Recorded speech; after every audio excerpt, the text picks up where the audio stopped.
Au nom du Père et du Fils et du Saint-Esprit, ainsi soit-il. Je vous salue Marie, pleine de grâce, le Seigneur est avec vous. Vous êtes bénie entre toutes les femmes, et Jésus, le fruit de vos entrailles, est béni. Sainte Marie, Mère de Dieu, priez pour nos pauvres pécheurs, maintenant et à l'heure de notre mort, ainsi soit-il. Cœur sacré de Jésus, ayez pitié de nous. Saint Joseph, priez pour nous. Nos saints anges gardiens, veillez sur nous. Nos saints patrons, priez pour nous. Au nom du Père et du Fils et du Saint-Esprit, ainsi soit-il. Chers fidèles, donc, nous continuons avec la 19e leçon, le deuxième commandement de Dieu. Son saint nom tu respecteras, fuyant, blasphème et faux serment. Que nous ordonne donc le deuxième commandement de Dieu? Il nous ordonne de respecter le saint nom de Dieu et d'accomplir les vœux que nous avons faits.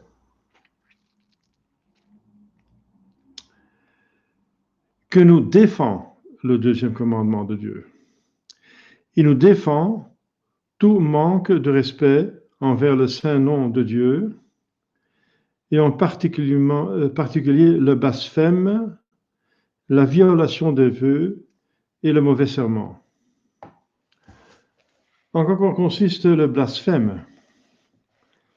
Le blasphème consiste à dire du mal de Dieu, de ses saints ou des choses sacrées, par exemple en disant ou en écrivant ou même en pensant avec approbation intérieure, pas seulement en tentation, mais une idée qui est approuvée,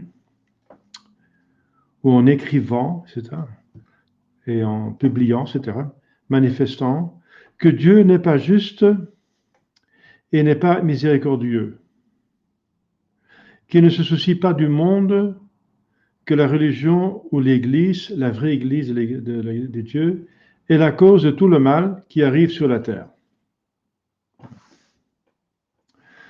Même par la philosophie, le païen Aristote a prouvé que Dieu est toute perfection et qu'il ne peut pas être ne pas juste, il est justice et ne peut pas ne pas être miséricordieux puisqu'il est miséricorde. Il est toutes les perfections. Donc c'est même scientifiquement prouvé que c'est impossible, que Dieu ne soit pas juste ou pas miséricordieux, ou qu'il ne se soucie pas du monde, etc. Et ce qu'il fait est mauvais, comme l'Église, la religion. Donc c'est dire du mal de Dieu. Du mal de Dieu, et c'est un blasphème. Qu'est-ce qu'un vœu? C'est une promesse faite à Dieu d'une œuvre bonne ou indifférente, mais avec un bon but alors, d'une œuvre bonne avec l'intention de s'obliger sous peine de péché. Et normalement, c'est péché mortel. Sauf si on dit expressément, je vais m'obliger seulement sur péché véniel. Voilà.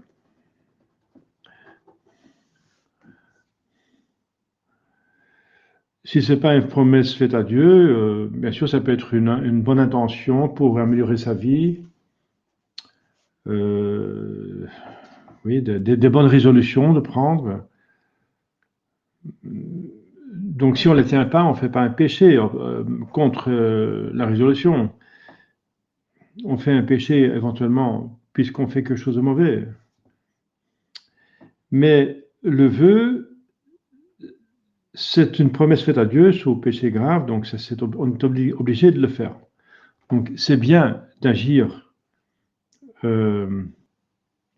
avec un vœu, parce qu'alors qu'on agit avec encore le mérite d'obéissance à ce vœu. Mais l'Écriture sainte dit, et c'est le bon sens qui l'approuve, qui confirme, c'est qu'il vaut mieux pas faire de vœu du tout que de faire un vœu et ne pas la tenir. Ce qui est meilleur, c'est de faire un vœu et le tenir. Mais il vaut mieux pas le faire que ne pas le tenir. Donc il faut agir avec prudence. Donc il faut, normalement, on demande de consulter un prêtre ou un homme sage pour nous conseiller, pour voir si on peut tenir le vœu. C'est surtout ça, si on est capable de tenir. si on a une grande probabilité, une certitude morale qu'on va l'accomplir, la promesse. Comment commettons un péché en manquant un vœu? Bien sûr, mais c'est évident, puisque on s'oblige au péché mortel, ce péché. Péché véniel ou mortel. Normalement, si on ne dit rien, c'est normalement mortel, puisqu'on fait une promesse à Dieu. En manquant à un vœu, on commet un péché. Et même, voilà, un péché mortel, quand on s'est engagé à faire une chose importante, sous peine de faute grave. Par exemple, je promets, si j'ai guéri, de faire un pèlerinage à Lourdes. Et si on guérit, il faut faire le pèlerinage à Lourdes. C'est pourquoi, avant de s'obliger par un vœu, il faut bien réfléchir et demander conseil. Qu'est-ce que jurer ou faire serment? Jurer ou faire serment, c'est prendre Dieu à témoin de ce qu'on affirme ou de ce qu'on promet. C'est Dieu prendre en témoin qui sait tout de ce qu'on affirme que c'est la vérité. C'est faire serment. Ou de ce qu'on promet. On prend Dieu comme témoin qu'on va accomplir, qu'on a la ferme volonté d'accomplir cette promesse.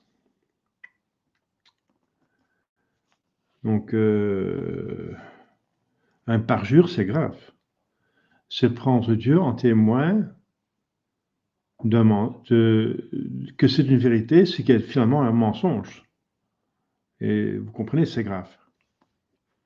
Surtout si ce qui en dépend est grave. Par exemple, si on jure devant un tribunal de ne pas faire ça ou ça, ou de faire ça, ou d'avoir reconnu quelqu'un, si quelqu'un est enfermé pour sa vie par un faux témoignage, avec un faux serment, c'est un péché grave, si vous comprenez. Hein. Oui, le Seigneur a dit qu'il ne faut pas jurer. Eh bien, l'Église explique qu'il ne faut pas jurer légèrement, dans des choses légères. Votre nom soit nom, votre oui soit oui. La preuve qu'on peut jurer dans des choses graves, c'est que Jésus lui-même, il a répondu tout simplement au grand prêtre, il disait, je vous conjure de dire si vous êtes le Fils de Dieu. Ça veut dire conjure, ça veut dire maintenant, ce que vous dites, c'est sur serment à Dieu. Et Jésus n'a pas protesté qu'il ne veut pas faire de serment, non, il a fait donc. L'Église explique qu'on peut faire des serments dans des choses graves, importantes. Et alors, c'est même honorer Dieu qui connaît on témoigne que Dieu connaît même la pensée et il témoigne la vérité. Donc, c'est faire un bon serment, un bon serment dans les choses importantes, c'est même honorer Dieu. Même Saint Paul a aussi juré, n'est-ce pas? Il a juré devant Dieu de dire la vérité quand il était accusé devant les Juifs. Donc, on voit que, donc il faut bien comprendre. C'est pour ça que l'Écriture sainte a besoin de l'explication de l'Église. Voilà. Donc, Jésus protestait contre cette mauvaise habitude de pour un rien, de dire oh my God, comme maintenant, n'est-ce pas, des choses pareilles. Je jure pour ceci, je jure pour ça, je jure pour des bêtises, n'est-ce pas? C'est prendre Dieu de témoin de des bêtises et souvent des mensonges. Donc ça, c'est pas sérieux. Ça, c'est vraiment abuser du nom de Dieu. Donc ça diminue la gloire de Dieu, de prendre témoin pour des bêtises.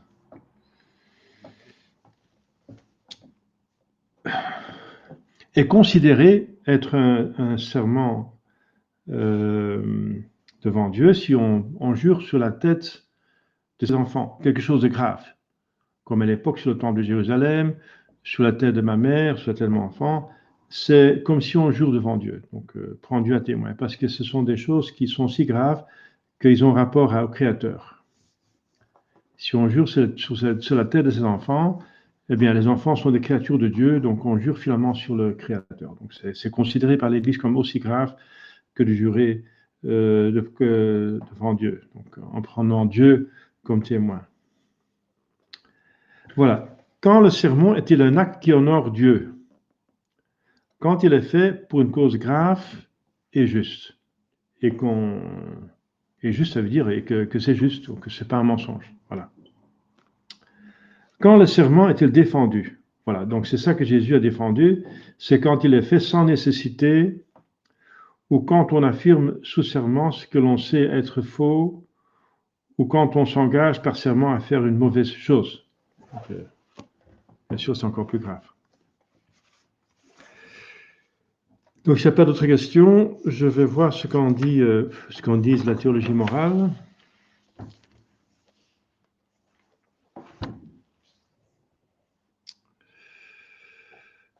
Voilà. Donc, l'objet du vœu, bien sûr, c'est le bon sens, doit être possible. Non seulement physiquement, mais aussi moralement. Si on s'engage à quelque chose d'impossible, alors vous comprenez qu'il y a un problème, que ce n'est pas raisonnable.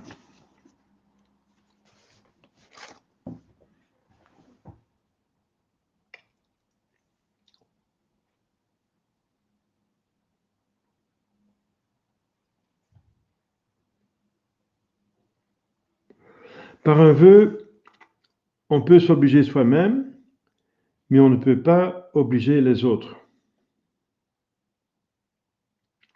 Par exemple, si les parents font un vœu que leur enfant entrerait dans un ordre religieux, l'enfant n'est pas tenu de tenir ce vœu.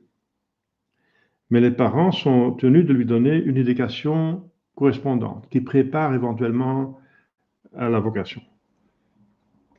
Mais l'enfant peut seulement entrer en religion quand il a la vocation. Donc, ce n'est pas l'enfant qui a fait le vœu, donc il n'est pas obligé. C'est même dans le droit canon, 1310. Si une prestation réelle, par contre, une prestation réelle a été promise, l'obligation réelle passe aux héritiers. Par exemple, si le testateur, donc celui qui fait un testament, est mort sans distribuer une aumône promise par vœu, les héritiers sont tenus de faire cette aumône. Autrement, ils pêchent contre leur devoir de religion, parfois aussi contre la justice, quand, par exemple, le testament leur a imposé cette obligation. Et c'est bien sûr, c'est du bon sens encore, le vœu conditionnel n'oblige que lorsque la condition est remplie. Par exemple, si j'ai guéri, je vais à Lourdes. Ça veut dire, si vous ne guérissez pas, vous n'êtes pas obligé d'aller à Lourdes.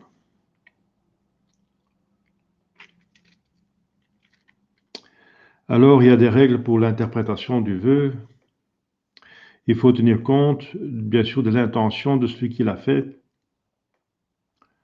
Par exemple, si quelqu'un doute s'il a voulu se obliger sous péché mortel ou péniel, bien sûr, c'est embêtant. Jurer sur la Bible, oui.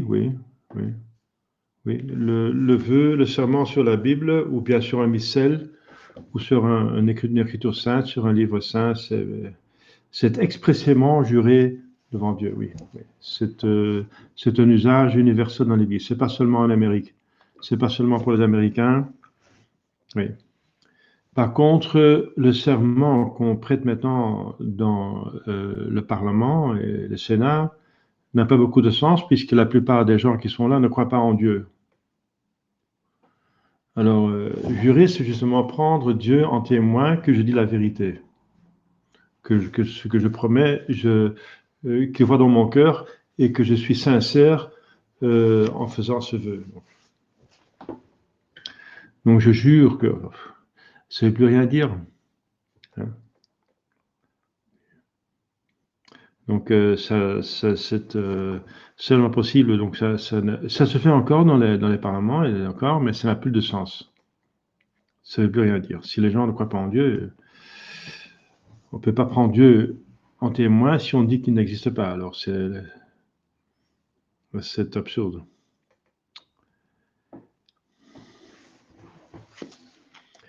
Si, n'est-ce pas, on est dans l'impossibilité d'accomplir le vœu par quelque chose qui intervient,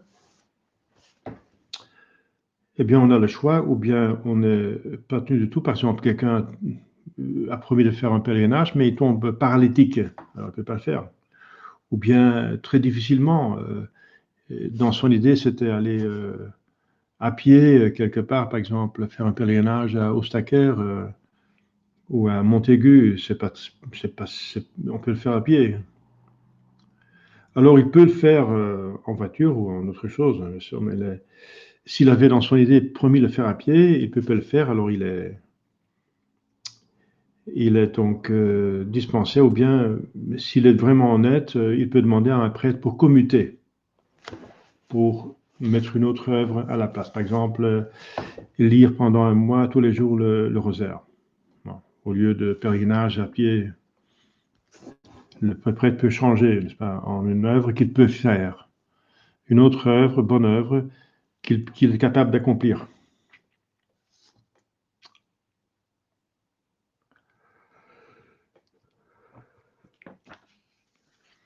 Donc la cessation de l'obligation d'un vœu peut être faite par annulation du vœu. Un vœu peut être annulé directement par celui qui a un pouvoir sur la volonté de celui qui a fait le vœu, comme un père abbé d'un couvent bénédictin sur les moines. Il a un pouvoir dominatif, le père abbé. Ou un mari envers sa femme, ou des parents envers leurs enfants. Mais on ne peut pas annuler le vœu sans motif. Il faut un motif grave.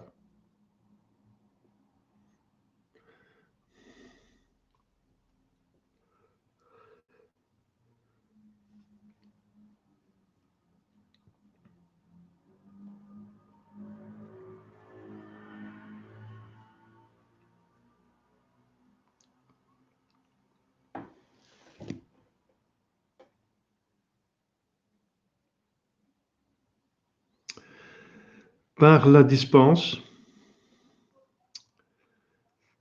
l'obligation d'un vœu est complètement supprimée au nom de Dieu par le supérieur compétent. Donc le souverain pontife, l'ordinaire du lieu, donc le pape ou un évêque du diocésain, le supérieur d'un ordre clérical, exempt, par exemple, etc. Mais pour la dispense, il faut une raison aussi proportionnée et grave.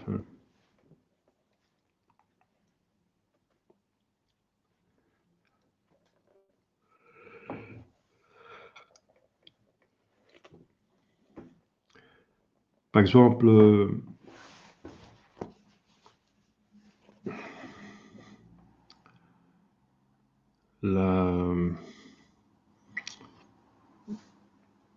un enfant a fait un vœu de travailler un an dans un pays sous-développé pour aider les pauvres.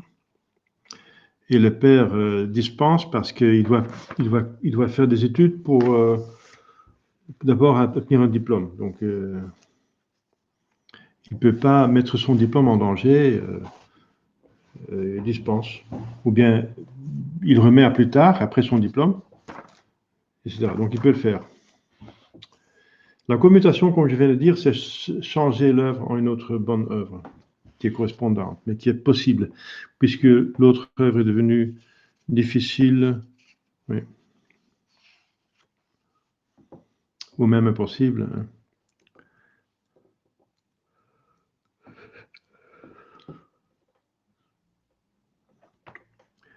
Donc le serment, pour la validité du serment, il faut une formule de serment. Par exemple, je jure par Dieu, ou j'en prends Dieu à témoin, ou aussi vrai que j'attends le secours de Dieu, ou je jure par la croix, je jure par le ciel. Voilà.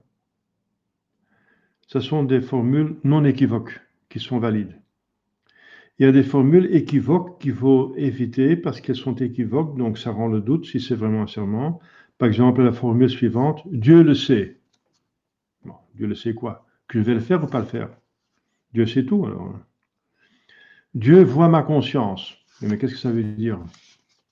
Vous avez pour avoir une bonne conscience et une mauvaise conscience. Dieu voit la vraie conscience, c'est sûr, mais ça ne veut pas dire que vous avez une bonne conscience. Je parle en présence de Dieu.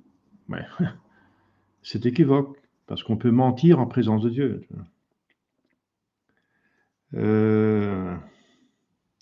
Il n'y a pas de formule de serment dans les expressions de ce genre sur mon honneur. Il y a pas alors on ne prend pas Dieu comme témoin. Ou en tout honneur et conscience.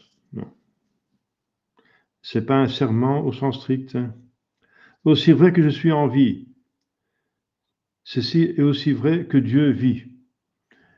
Ça ne prend pas Dieu comme témoin de ce que vous dites. Cette dernière expression serait cependant un blasphème si on voulait par là confirmer un mensonge. C'est aussi vrai que Dieu vit. Ouais.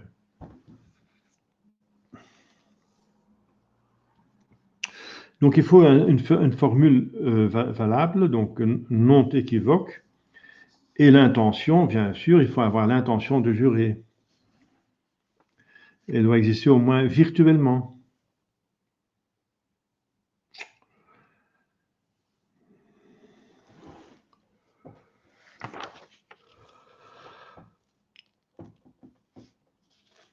Alors il y a le serment promisoire. Donc il y a le serment qui confirme qu'on dit la vérité, mais aussi un serment par lequel on promet. Il y a une question, je vois. Observez que Dieu vit n'est-elle pas utilisée dans l'Ancien Testament? Oui, on peut le dire, si c'est vrai en tout cas, alors c'est pas un péché, mais ce n'est pas un serment, c'est ça. On ne dit pas qu'on ne peut pas le dire, mais on dit que ce n'est pas un serment, si on dit ça.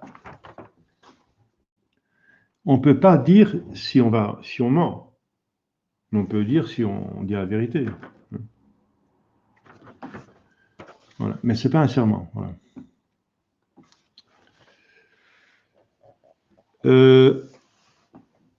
Donc le serment promisoire, alors on promet quelque chose, par exemple, de faire une bonne œuvre. Il faut faire attention avec des promesses légères, comme Luther, qui était dans un orage. Il pensait aller mourir, il était dans le champ. Il a promis à Dieu, si je sors vivant de cet orage, je me ferai moine.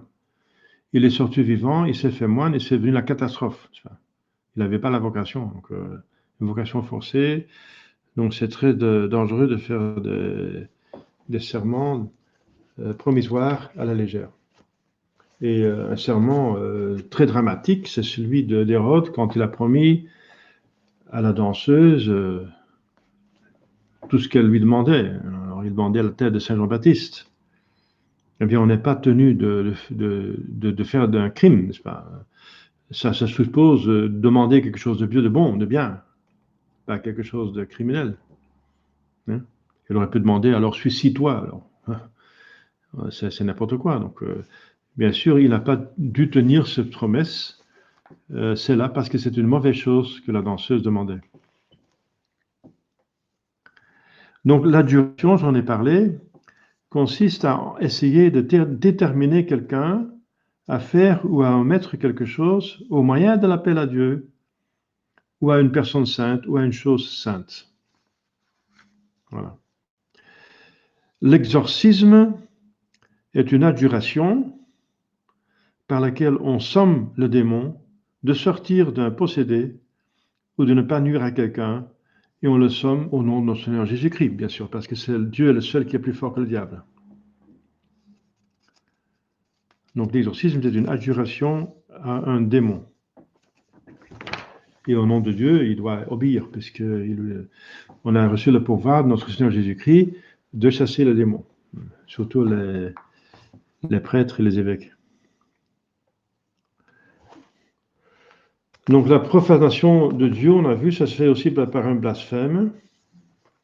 C'est un discours qui contient un mépris de Dieu ou un outrage à son égard. Il est toujours gravement coupable. L'emploi irrespectueux des noms sacrés, par colère ou par irréflexion, n'est en soi qu'un péché mortel. Donc tout le temps dire de oh my God, etc. Donc il ne faut pas, pour des choses bêtes, n'est-ce pas, triviales, quotidiennes, à chaque fois interpeller Dieu, n'est-ce pas?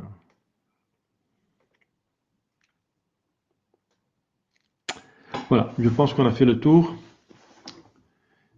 de la question. Voilà. Le nom de Dieu est donc important puisque le nom représente la personne. Donc si on n'est pas respectueux envers le nom de Dieu, on n'est pas respectueux envers Dieu même. Alors on va remercier le bon Dieu pour cette leçon au nom du Père et du Fils et du Saint-Esprit, ainsi soit-il. Je vous salue Marie, pleine de grâce, le Seigneur est avec vous. Vous êtes bénie entre toutes les femmes et Jésus, le fruit de vos entrailles, est béni. Sainte Marie, Mère de Dieu, priez pour nos pauvres pécheurs, maintenant et à l'heure de notre mort, ainsi soit-il. Cœur sacré de Jésus, ayez pitié de nous. Saint Joseph, priez pour nous. Nos saints anges gardiens, veillez sur nous. Nos saints patrons, priez pour nous. Au nom du Père et du Fils et du Saint-Esprit, soit-il. La prochaine fois, on parlera du 3e commandement.